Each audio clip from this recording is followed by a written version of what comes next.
For decades, the hierarchy was simple. You bought a 4Runner if you wanted a rugged daily driver, and you bought a Land Cruiser if you wanted an indestructible tank that cost double the price. But for 2026, that hierarchy has completely collapsed.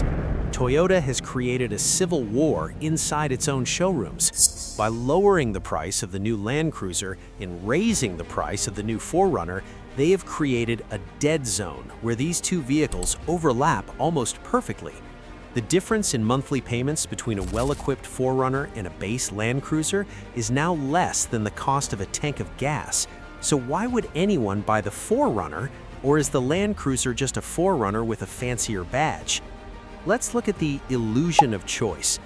Under the metal, these are now 90% the same vehicle. Both ride on the exact same TNGA-F boxed steel ladder frame. Both use the same 8-speed automatic transmission. And most importantly, both rely on the same 2.4-liter iForce Max hybrid engine, pushing out identical numbers, 326 horsepower and 465 pound-feet of torque. But here is where Toyota hides the differences. The Land Cruiser comes standard with a full-time 4-wheel drive system.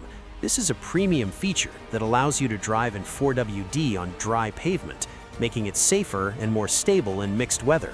The 4Runner, in most trims, still uses a part-time system that you have to manually engage. That center differential in the Land Cruiser is expensive engineering, and it's a massive advantage for daily driving. Inside the cabin, the 4Runner fights back with utility. It retains the legendary power-sliding rear window, a feature the Land Cruiser lost. Crucially, the 4Runner offers an optional third row of seats.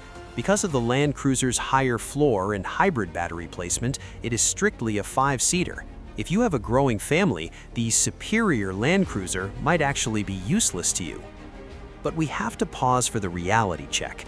We need to be honest about the two major problems with this overlap. First is the badge tax. Dealerships know the name Land Cruiser carries prestige.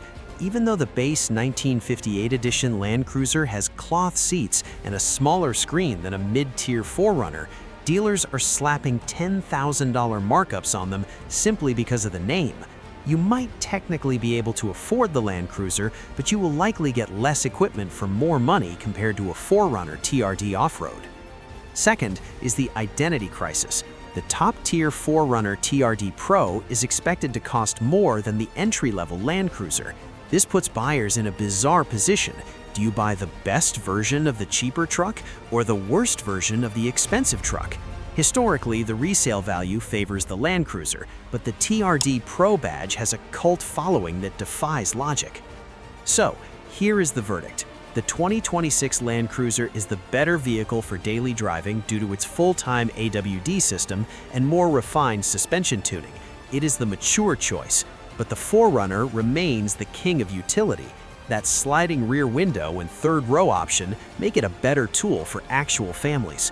The question is, are you willing to pay a $5,000 premium just to say you drive a Land Cruiser?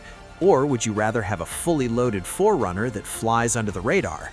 Let me know in the comments, Team Land Cruiser or Team 4Runner? I read every comment. Thanks for watching Next Gen Cars.